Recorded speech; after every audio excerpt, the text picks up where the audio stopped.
प्रशासकीय सेवेतले अत्यंत डॅशिंग, शिस्तप्रिय आणि नियमांवर बोट ठेवून काम करणारे अधिकारी म्हणून ओळखले जाणारे तुकाराम मुंडे यांची 1.5 महिन्यातच पुन्हा एकदा बदली झाली आहे।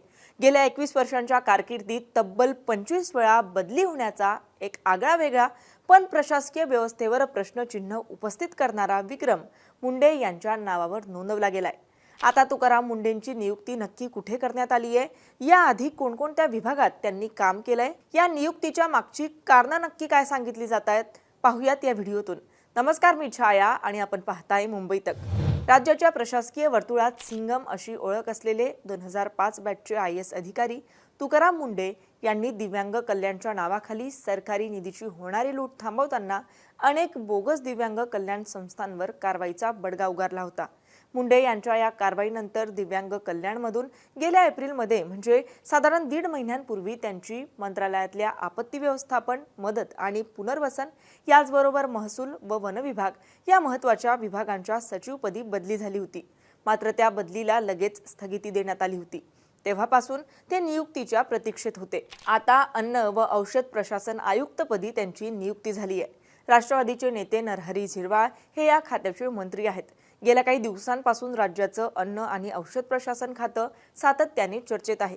काही दिवसांपूर्वी या विभागातल्या अधिकाऱ्याने मंत्रालयातच लाच घेतल्याचा प्रकार घडला होता। मंत्री कार्यालयातल्या लाचखोरीपासून मंत्र्यांच्या कथित चित्रफितीपर्यंत झिरवाळ हे वादात सापडलेले होते।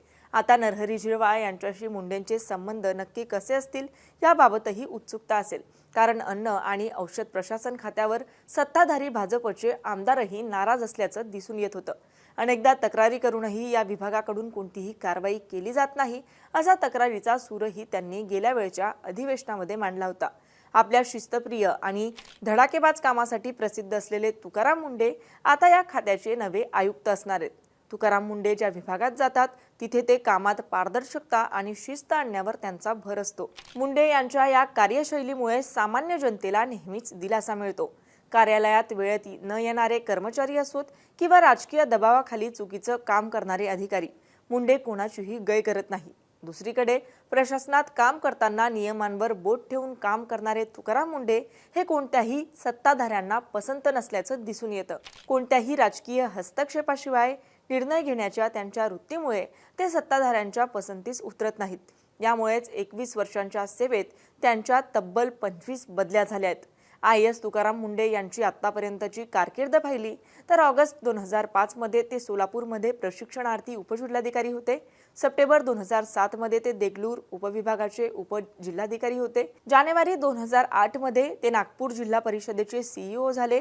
पुढे मार्च 2009 मध्ये आदिवासी विभागाचे आयुक्त, जुलै 2009 मध्ये वाशिमचे CEO, जून 2010 मध्ये कल्याणचे CEO, जून 2011 मध्ये जालन्याचे जिल्हाधिकारी, सप्टेंबर 2012 मध्ये मुंबईत विक्रीकर सहआयुक्त, नोव्हेंबर 2014 मध्ये सोलापूरचे जिल्हाधिकारी, मे 2016 मध्ये नवी मुंबई महापालिकेचे आयुक्त, मार्च 2017 मध्ये पुणे PMPLचे मुख्य कार्यकारी अधिकारी, फेब्रुवारी 2018 मध्ये नाशिक महापालिका आयुक्त, नोव्हेंबर 2018 मध्ये नियोजन विभागाचे सहसचिव, डिसेंबर 2018 मध्ये मुंबईच्या एड्स नियंत्रण विभागाचे प्रकल्प अधिकारी, जानेवारी 2020 मध्ये नागपूर महापालिकेचे आयुक्त, ऑगस्ट 2020 मध्ये महाराष्ट्र जीवन प्राधिकरण मुंबईचे सदस्य सचिव, जानेवारी 2021 मध्ये राष्ट्रीय मानवाधिकार आयोग भारत या विभागाच्या मुख्य पदावर त्यांची नियुक्ती झाली। तर सप्टेंबर 2022 मध्ये राष्ट्रीय आरोग्य अभियान विभागाचे आयुक्त,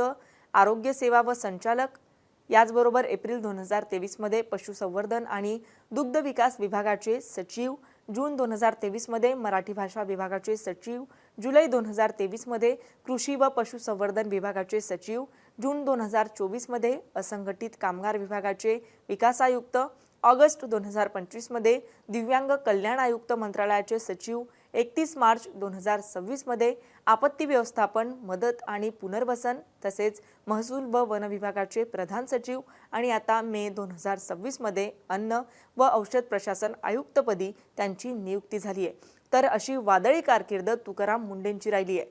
त्यांच्या या कारकिर्दीविषयी तुम्हाला काय वाटतं, आम्हाला कमेंट करून नक्की कळवा आणि अशाच माहितीपूर्ण व्हिडिओसाठी पाहत रहा मुंबई तक।